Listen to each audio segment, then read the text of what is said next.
Welcome to my channel Shyam Trading Idea. Learn, earn and teach to other. आप सभी का स्वागत है आपके अपने चैनल श्याम ट्रेडिंग आइडिया में। सीखे कमाएं और दूसरों को सिखाएं। अस्वीकरण।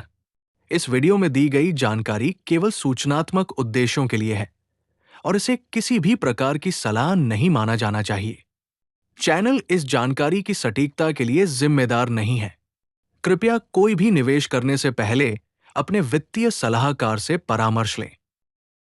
Disclaimer: The information provided in this video is for informational purposes only and should not be considered as any kind of advice.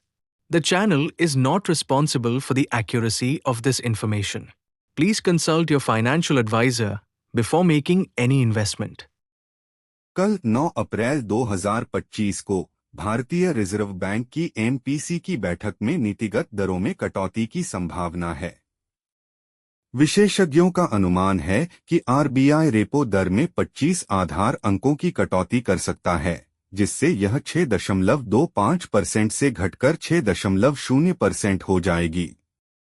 यह कदम मुख्य रूप से आर्थिक विकास को समर्थन देने और हाल ही में अमेरिकी टैरिफ के कारण उत्पन्न व्यापार तनावों के प्रभाव को कम करने के लिए उठाया जा सकता है। भारत के ओवरनाइट इंडेक्स स्वैप दरों में लगातार 3 सत्रों से गिरावट देखी गई है, जो बाजार की इस अपेक्षा को दर्शाता है कि आरबीआई 25 आधार अंकों से अधिक की दर कटौती कर सकता है या अपनी मौद्रिक नीति के रुख को न्यूट्रल से अकोमोडेटिव में बदल सकता है।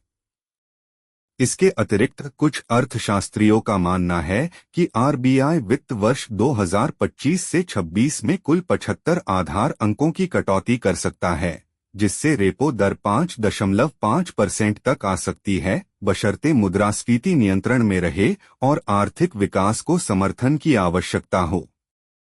हालांकि अंतिम निर्णय आर्थिक संकेतकों, मुद्रास्फीति की प्रवृत्तियों और वैश्विक आर्थिक परिस्थितियों पर निर्भर करेगा। रेपो दर में इस संभावित कटौती के पीछे मुख्य कारण निम्नलिखित हैं। मुद्रास्फीति में गिरावट। फरवरी 2025 में सीपीआई आधारित मुद्रास्फीति 3.61% थी, जो आरबीआई के 4% के लक्ष्य से कम है। वैश्विक आर्थिक चुनौतियां। अमेरिका द्वारा भारतीय आयात पर 26% टैरिफ लगाने से आर्थिक विकास पर दबाव बढ़ा है, जिससे आरबीआई को विकास को समर्थन देने के लिए दरों में कटौती करने की आवश्यकता महसूस हो सकती है। अमेरिका के टैरिफ का अब तक भारत ने कोई जवाब नहीं दिया है। ऐसे भी भारत की नीति हमेशा से रहा है कि वो इमीडिएट या पलटवार करने में विश्वास नहीं रखता है। आरबीआई कल इसका जवाब दे सकता है। आरबीआई के पास सही समय है कि रुपया को स्ट्रेंथ देने के लिए कदम उठाए। सिस्टम में लिक्विडिटी और बढ़ाकर रुपया को स्ट्रेंथ देने का काम और तेजी से कर सकता है।